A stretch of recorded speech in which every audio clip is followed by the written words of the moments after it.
Topless. Topless. Topless. Lumière sur Les initiatives qui ont du sens.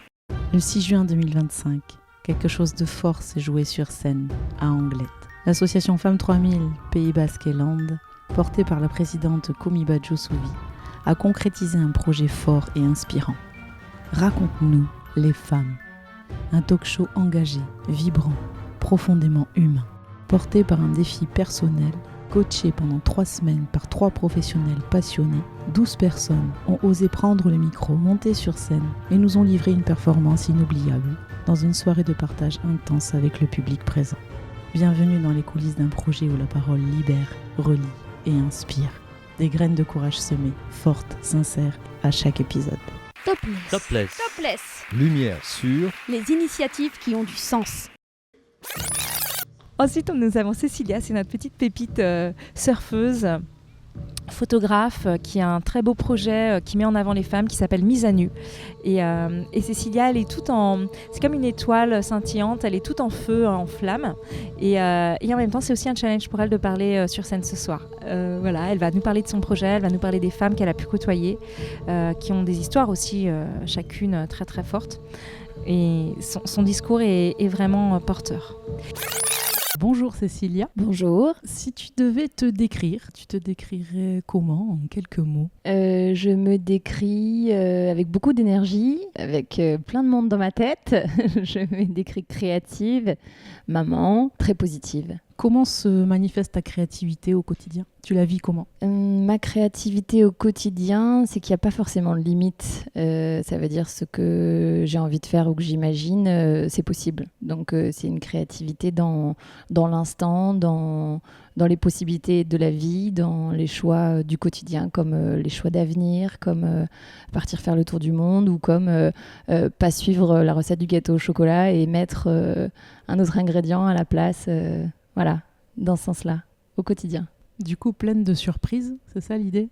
Oui. On te connaît en tant que photographe. Qu'est-ce qui t'a amené à exercer ce métier passion, puisque j'ai la sensation que c'est vraiment ça pour toi ? Je crois que c'est un des rares moments où je pense pas, parce que comme je pense beaucoup tout le temps et qu'on est beaucoup dans ma tête et c'est un moment où je suis très concentrée et c'est un moment où je mets une pause sur la vie en fait quand j'ai mon appareil photo et je suis aussi dans ma tête comme dans mon regard ou comme avec les gens avec qui je suis à 100% là et c'est un moment qui a un arrêt et qui me fait beaucoup de bien. Je me verrais pas être capable de faire un autre métier. Comment est-ce que tu exerces ton métier ? On vient te voir quand, comment et dans quel but ? Alors j'ai eu beaucoup de chance entre guillemets jusqu'ici, c'est que j'ai pas beaucoup démarché parce que les réseaux sociaux sont arrivés et que c'était une bonne façon pour moi qui n'aime pas du tout me vendre ou qui n'aime pas du tout aller serrer des mains ou aller me présenter en public, du tout. Donc Instagram m'a fait une pub merveilleuse dans le sens où je pouvais être dans mon canapé et raconter ce que j'avais envie avec mes images et le texte qui va avec. Donc les réseaux sociaux m'ont beaucoup aidée, mais je me suis mis, on va dire, dans un créneau très ciblé, spécialisé, une niche très vite.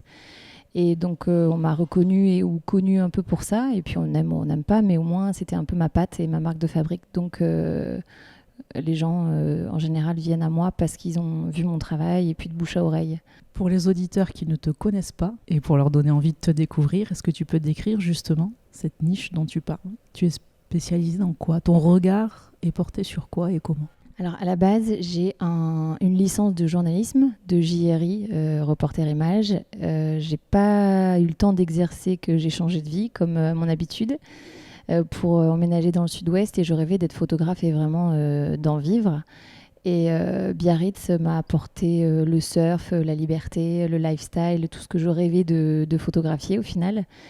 Et donc en arrivant dans le sud-ouest, tout de suite, c'est venu un peu comme une évidence que ça allait être photographier la liberté à travers le surf. Donc la mer, pas de cloison, pas de frontières, pas de cadre, pas de cases. Voilà.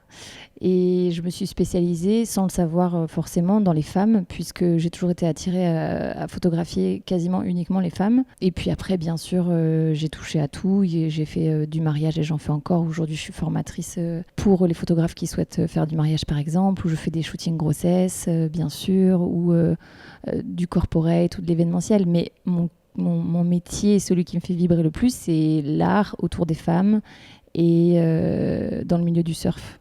Comment est-ce que tu en es venue à participer à ce talk show qui est organisé par Femmes 3000 ? Alors c'est très simple, c'est que j'ai un coup de téléphone de mon papa qui m'a envoyé la capture d'écran de l'article dans le journal et qui m'a dit « Femme inspirante du Pays Basque, Cécilia, c'est pour toi ». Donc j'ai dit d'accord, et puis j'ai postulé, envoyé ma candidature, mais je ne connaissais pas Femmes 3000, donc je suis ravie d'avoir connu, grâce à ça, à cet événement, l'association. Et la magie a fait que j'ai pu être sélectionnée et participer. Voilà comment ça s'est passé. Donc merci papa. Tu présentes sur les réseaux sociaux tes images associées de textes. La plume de tes textes, c'est la tienne ?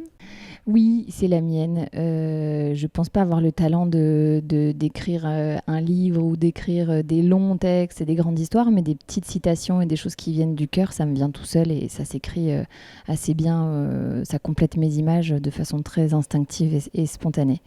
Donc oui, c'est une façon d'agrémenter l'image avec l'écrit et ce qu'on ressent.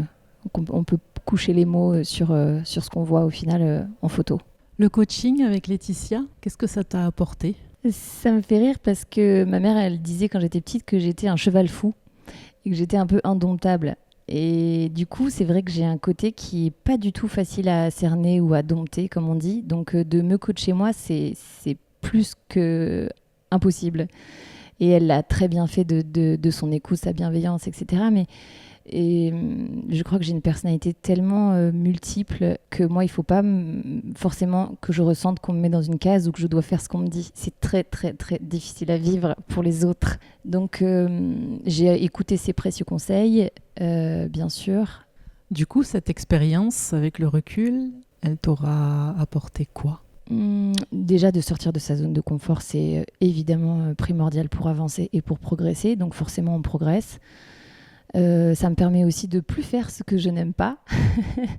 Donc forcément, peut-être prendre la parole en public pour parler de moi, c'est vraiment quelque chose, un exercice où je ne suis pas à l'aise. Par contre, de parler d'un projet ou d'une situation ou de quelqu'un d'autre, je pense que je pourrais le faire. Ou alors, il faut encore que je bosse sur le fait de parler de moi en public.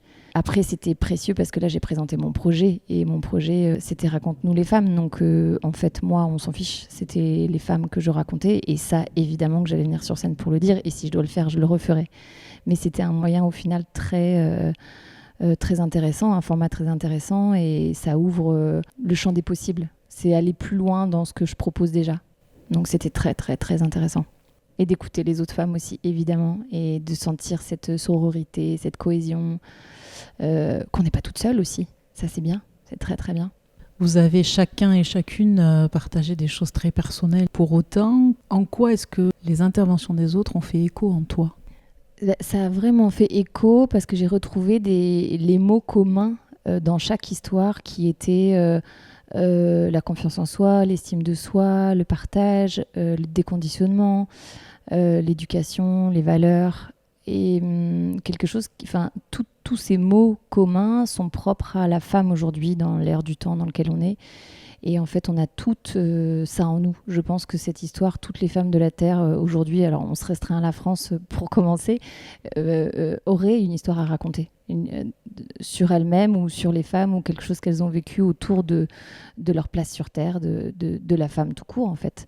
Donc, et en plus, ça correspondait vraiment à mon travail de mise à nu. C'est-à-dire que chaque personne s'est mise à nu.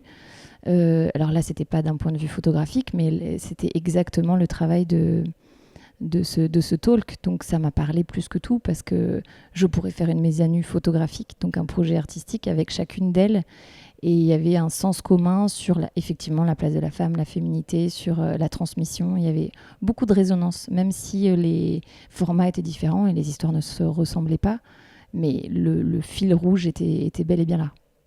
Qu'est-ce qu'on ressent quand on monte sur scène et qu'on voit des centaines de personnes qui te regardent et qui t'écoutent ? quoi l'émotion principale là? Une amnésie, une petite amnésie. Mais il faut, je pense, se décentrer. C'est pas moi, soit qu'on juge ou qu'on regarde ou qu'on met dans une case, mais c'est justement une façon d'offrir mon projet ou la parole ou un mot ou quelque chose qui peut aider l'autre ou quelque chose qui peut faire avancer les choses. Donc il faut vraiment que je le vois comme ça. Et d'ailleurs, juste avant de monter sur scène, je me disais « Yes, c'est à ton tour, tu vas pouvoir raconter enfin ce que t'adores ». Et ça m'a donné un élan en fait quand même de me dire c'est pas moi le problème ou c'est pas moi qu'on va regarder en fait, c'est ce que je vais raconter et je raconte un peu de moi mais on s'en fout. Et ça me faisait du bien. C'est le côté centré sur moi que je n'aime pas. Mais au final, je pense qu'il y en a beaucoup qui sont comme ça. Enfin peu importe, c'est un ressenti, mais vraiment décentrer le côté ce n'est pas pour soi mais pour les autres. Et ça m'aide beaucoup pour prendre la parole. Dans ton projet photo, celui dont tu parles en particulier sur scène, tu as partagé beaucoup de moments avec de nombreuses personnes. Comment est-ce que tu as fait ta sélection, puisqu'il fallait bien choisir à un moment donné? Est-ce que ça a été facile, compliqué pour toi? Alors, le but de ce projet, pour une fois, c'est vraiment les femmes qui viennent à moi et non l'inverse. C'est pas moi qui choisis les femmes pour une pub ou pour une couleur de sac à main qui va avec la couleur des yeux ou peu importe. C'est pas marketing du tout. Au contraire, c'est l'histoire des femmes. Donc en fait, toutes les femmes ont une histoire. À partir du moment où elles ont envie de la raconter et sont capables ou de jouer le jeu et de se mettre à nu, peu importe la façon, parce que c'est pas une question de nudité, c'est juste une question de laisser tomber les masques juste de soi. Ça pourrait se finir habillé, on s'en fiche au final. Ça, c'est un format artistique que j'ai choisi, mais le but du jeu, c'est cette mise à nu et de se raconter soi, pas ce qu'on voit mais qui on est à l'intérieur. Chaque histoire était absolument surprenante et en fait le but du jeu c'était surtout pas de mettre ces femmes-là dans des cases. Donc au contraire tout est possible. Donc j'ai pas eu à choisir. C'est juste la mise à nu et l'authenticité que je souhaite dans cette rencontre. Tu as quitté la vie parisienne du jour au lendemain sur un coup de tête. Qu'est-ce que ça fait de devoir redémarrer à zéro à l'autre bout de la France ? Alors j'ai un côté très très aventurier, je suis Sagittaire de signe astrologique, donc je n'ai pas de frontières et de limites. J'avais déjà beaucoup voyagé avant d'arriver dans le sud-ouest à mes 27 ans, donc j'ai par exemple fait le tour du monde toute seule, où j'ai fait 9 pays en Asie avec mon sac à dos, il n'y avait pas de téléphone portable à l'époque, donc c'était génial. Mais j'ai toujours eu en moi pas de frontières et pas d'attache... dire le monde nous appartient, donc je peux tout changer, tout bouger du jour au lendemain, c'est une habitude chez moi, c'est pas du tout, c'est pas de case, encore une fois, pas de frontières. Donc en fait, Paris, c'était vraiment un peu le camp de base, c'est le lieu d'aéroport, là où on va d'un lieu à un autre. Moi qui ai grandi en Normandie, c'était à côté et c'était facile, mais je savais très bien que c'était qu'un passage et que j'allais pas y rester. Là, c'est Biarritz depuis 15 ans, mais si je dis Portugal dans 2 ans, il n'y a aucun problème. Donc pour moi, de recommencer à zéro, il y a jamais de recommencement à zéro au final. C'est une suite logique de choses, d'étapes. Peu importe l'endroit, seules les rencontres comptent. Ça te parle, ça ? Ah oui, c'est une très belle phrase qui a beaucoup de sens parce que j'ai pu faire ces 9 pays, par exemple, toute seule en Asie quand j'avais 20 ans. Il y a des moments où j'étais profondément triste de ne pas partager en fait ces moments avec ceux que je voulais ou ceux que j'aimais parce que j'étais la seule à partir et on me suivait pas. Et j'étais confrontée plein de fois. En fait, moi, ce que j'aurais aimé, c'est toujours mettre les rencontres les plus importantes dans mon sac à dos ou parfois les générer, mais ça vient pas tout le temps en claquant des doigts. Ça se fait pas comme ça. Des vraies belles rencontres. Donc ça, je suis entièrement d'accord avec ça. J'ai pu faire les plus beaux lieux du monde. Qu'est-ce qui fait le plus beau lieu? C'est celui ou celle avec qui on est accompagné. Donc ça, c'est certain. C'est pour ça que je suis très famille, très très très très famille, et que ça remplacera jamais un beau coucher de soleil à l'autre bout du monde si on n'a pas le cœur rempli au final. Encore de la poésie. Tu as photographié 17 femmes dans ce projet. Tu nous en as parlé que de quelques-unes. Qu'est-ce qui a fait que c'était elles plutôt que d'autres? C'était très spontané. En fait, effectivement, Mise à nu, pour l'instant, c'est 17 femmes, mais bien plus qui attendent encore un peu même leur shooting, que j'ai déjà interviewé et qui attendent leur shooting. Mais j'espère que Mise à nu, au final, ne s'arrêtera jamais en termes de quantité et que ça évoluera au fur et à mesure de la vie. Le choix d'avoir raconté 5 femmes sur 17, il n'y a pas forcément de raison. C'est-à-dire, c'est un peu instinctivement... peut-être une résonance de plus ou une anecdote qui me revenait, que j'avais envie de partager, peut-être une suite logique. Je les aime toutes et j'aime tous les shootings et toutes les histoires, donc il n'y a pas forcément d'ordre de préférence ou voilà. Grâce à ton appareil photo, tu permets à certaines personnes d'oser et de se révéler. C'est aussi ce que tu as fait en prenant le micro sur scène. Le fait d'oser dans la vie, qu'est-ce que ça t'évoque à toi ? Oser, c'est un challenge facile pour moi. J'ose beaucoup. Mais là, je peux ravaler ma salive parce que j'ai osé, mais c'était beaucoup plus compliqué que ce que je pensais de prendre la parole sur scène. Et pourtant, j'en ai fait des choses et j'ai vraiment un parcours très atypique dans les termes j'ose. Mais oser prendre la parole en public, c'était challengeant. Après, bien sûr qu'il faut oser parce que même si on tombe, c'est quand même une réussite et ça nous apporte beaucoup plus de choses que ce qu'on imagine. Et puis, on apprend plus dans l'adversité que dans les réussites en général. Donc, moi, je suis bien sûr pour oser. Qu'est-ce que tu as appris de toi dans le fait d'oser monter sur scène, là ?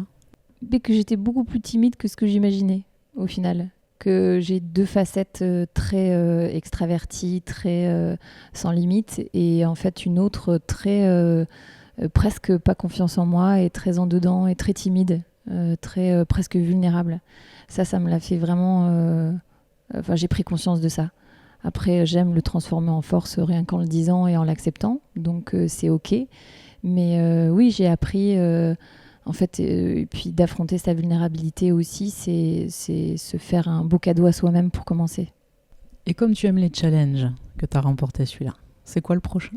Le prochain, c'est trouver une salle d'expo pour mise à nu. Mais pas une petite salle comme ça. Le challenge, ce serait la salle d'expo ou le lieu de dingue. Ou pourquoi pas en plein air, pourquoi pas... Ça me fait comme ça, instinctivement, ça me fait penser...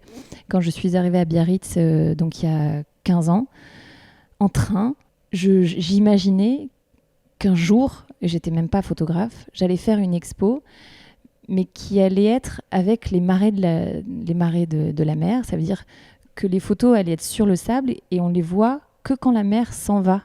Et quand la mer revient. Voilà, ça c'est ma créativité.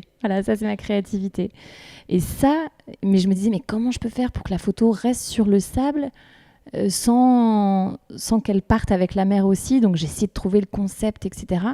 Et je voyais des photos de haut de drone, mais qui n'existaient même pas, je crois, à l'époque de drone, mais je voyais des photos de haut et je voyais en fait qu'effectivement la mer montrait des énormes photos dans le sable et quand elle les recouvrait, c'était terminé et il y avait ce va-et-vient. Donc ça, voilà, ce serait peut-être ça, le challenge, c'est de trouver le format pour exposer mise à nu.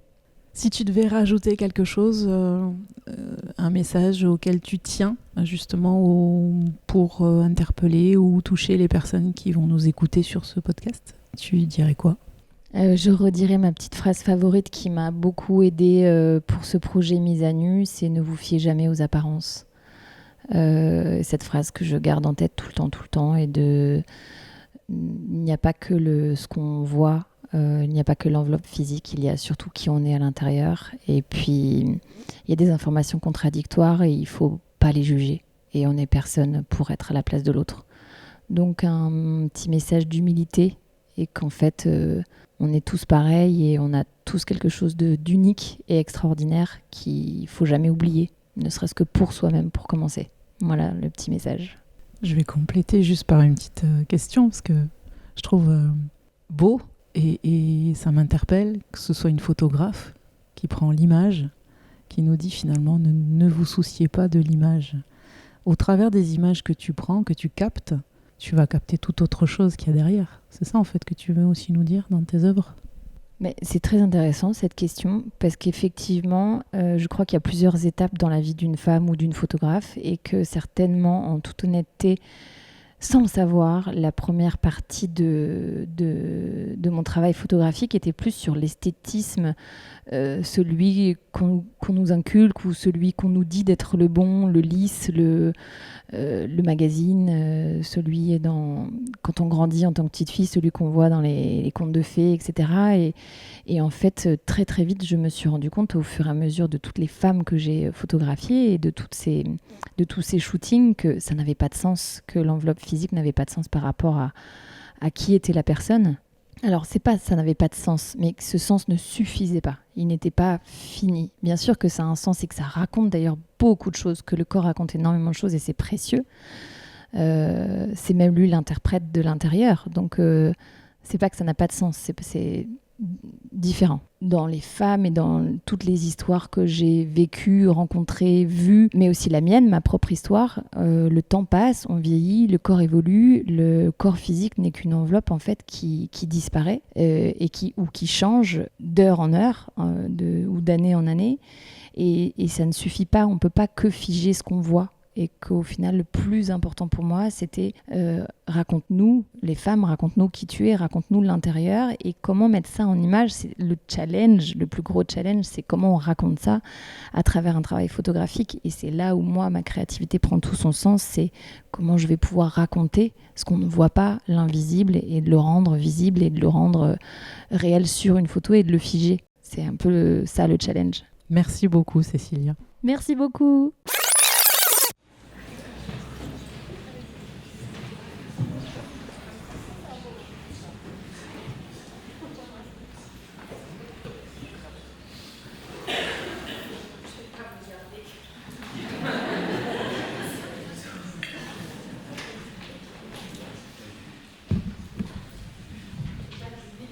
La zapette, bouton du bas, comme on peut pour se déstresser. Bonsoir, bonsoir.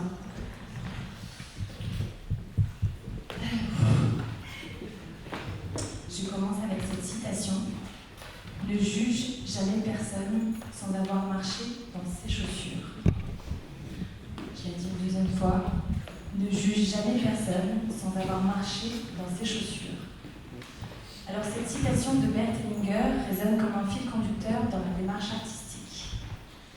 C'est l'intuition et l'empathie qui ont tracé les premiers pas de mon parcours photographique. Lorsqu'il y a quelques années, j'ai compris que derrière chaque regard, chaque soupir, chaque silence se cache une histoire. Avant même l'image, il y avait l'écoute. Avant même le clic, il y avait le regard. Comprendre l'autre, c'est d'ailleurs accepter de ne pas savoir. Et c'est ce que j'ai voulu faire à travers mon objectif, photographier non pas ce que les femmes montrent, mais ce qu'elles sont. Donc photographe depuis plus de 15 ans, j'ai un jour ressenti le besoin de faire tomber les masques. À commencer par le mien. Arrêter de vouloir plaire, de rentrer dans des cases, de faire toujours ce qu'on me dit, de dire toujours oui. Donc j'ai tout quitté. J'ai quitté la vie parisienne, cette vie qui passe vite, cette vie qui passe trop vite, cette vie qu'on ne prend pas le temps de vivre. Donc à mon arrivée à Biarritz il y a 15 ans, mon travail consistait à photographier des enfants qui découvraient le surf pour la première fois. Donc on est sur la plage, côte des Basques, il y a une journée merveilleuse, l'eau est claire, et puis je suis complètement happée par ce qui se passe. Il n'est pas vraiment happée parce qu'en fait mon regard se dirige vers la gauche. Là il se passe quelque chose en moi, dans mon ventre, je me dis mais attends, qu'est-ce que c'est? En fait je vois une surfeuse, donc je ne suis pas vraiment accoutumée à ce monde et à ce milieu. Et je vois une surfeuse avec une très grande planche, elle avait des très grandes jambes, et en fait elle s'est mise à danser, en fait, à prendre toute sa place, à vivre son moment, et ça m'a fait percuter quoi? Ça m'a fait percuter qu'elle s'autorisait la liberté, sa propre liberté, elle l'incarnait. Et finalement, c'était celle que je n'osais pas m'offrir. Donc ça a été un déclic, ça a été une obsession. Et depuis ce jour, j'ai photographié la liberté. Donc c'est pas évident, j'ai mis tout mon cœur, des couchers de soleil, des femmes, du surf. J'ai beaucoup voyagé à travers le monde, découvert différentes cultures, couleurs, odeurs, saveurs. J'ai écouté, appris beaucoup de tous ces shootings, de toutes ces rencontres. Mais une deuxième révélation arrive. Et celle-là, c'est aussi, en fonction de ma propre histoire de femme, c'est qu'évidemment, j'ai pas le même regard quand j'ai 27 ans que quand j'en ai 40 et quand j'ai 2 enfants au passage, qui ont un peu modifié l'aspect et le ressenti. Et cette phrase, c'est ne jamais se fier aux apparences. Il y a le corps physique, mais il y a surtout qui nous sommes à l'intérieur. Donc au-delà de la liberté, qu'est-ce qui m'intéressait, c'était de voir ce qu'on cachait. Alors c'est quoi? C'est la société qui nous conditionne, les familles qui nous conditionnent, notre héritage culturel qui nous conditionne, les normes, les tailles, les rôles, les cases.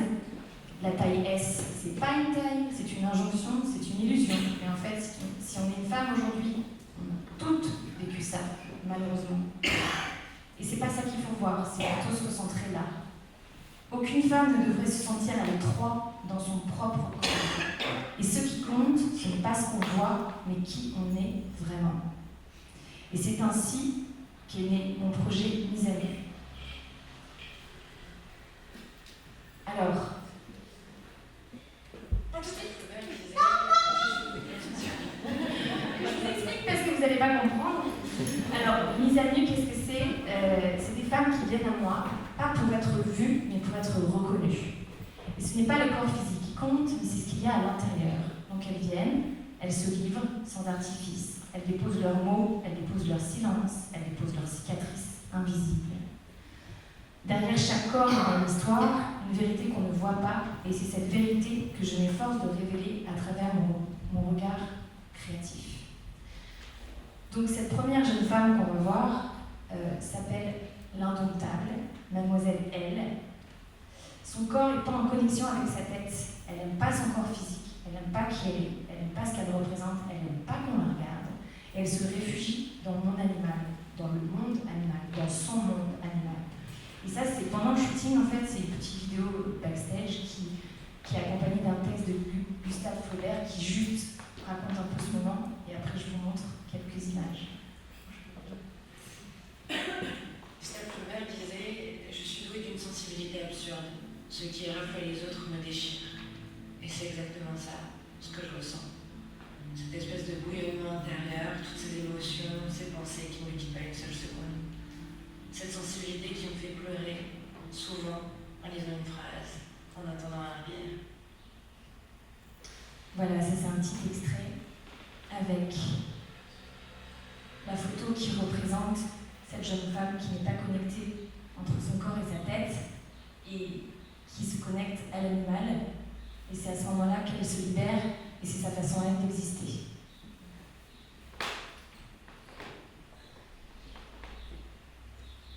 Et elle s'enfuit. Elle s'est quand même choisie. Voilà, nous avons la résiliente, donc Mademoiselle M. Mademoiselle M, c'est accepter son corps, la souffrance physique d'une maladie invisible. Pour elle, c'est l'endométriose. Le combat, le féminisme, la résilience, l'acceptation et ne pas être vue.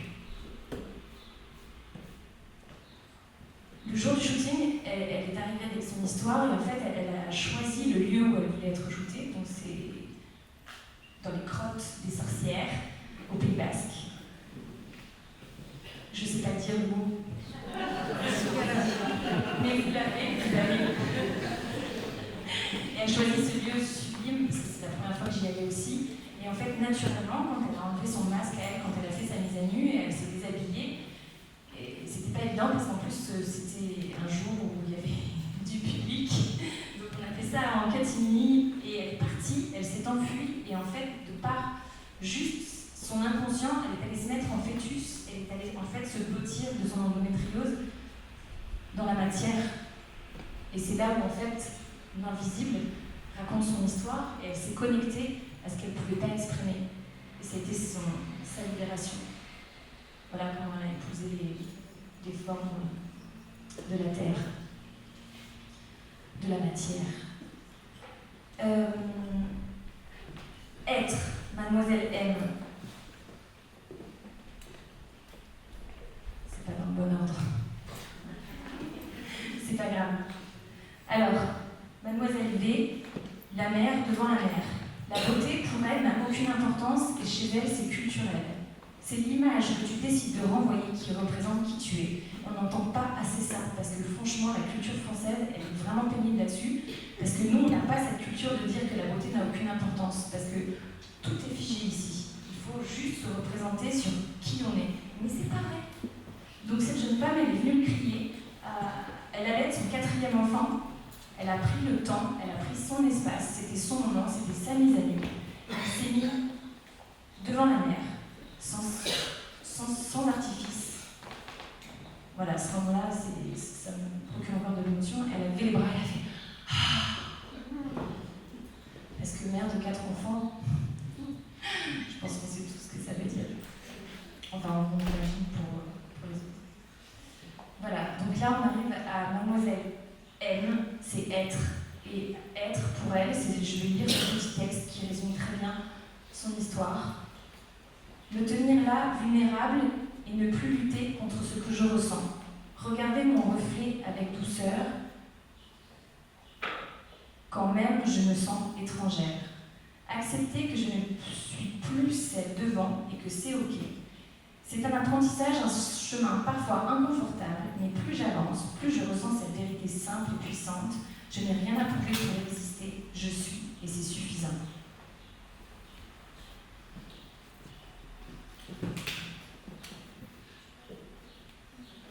Et voilà comment ça finit, avec une petite libération. Mademoiselle L, apprendre à dire non. C'est une maladie silencieuse aussi. C'est un trouble de comportement alimentaire, la potomanie. Qu'est-ce que c'est la potomanie? C'est une consommation impulsive d'eau en grande quantité. Mon corps m'obsède et ça ne se voit pas. Ne pas se fier aux apparences. Et ce jour, elle décida de briser le verre, de briser la glace, de dire non et de s'en sortir. Alors elle a décidé de prendre un marteau. Elle a explosé la vitre. Elle s'est assise et c'est à ce moment-là qu'elle s'est libérée. Et d'ailleurs, elle n'a plus de troubles de comportement alimentaire. Et c'était un moment très fort. Voilà. Mise à nu est plus qu'un projet. C'est un témoignage de femme, un miroir tendu à celle qui ose se révéler. Quand le dehors et le dedans ne font qu'un, la femme s'illumine, et c'est cette beauté et cette lumière que je choisis de photographier grâce à vous.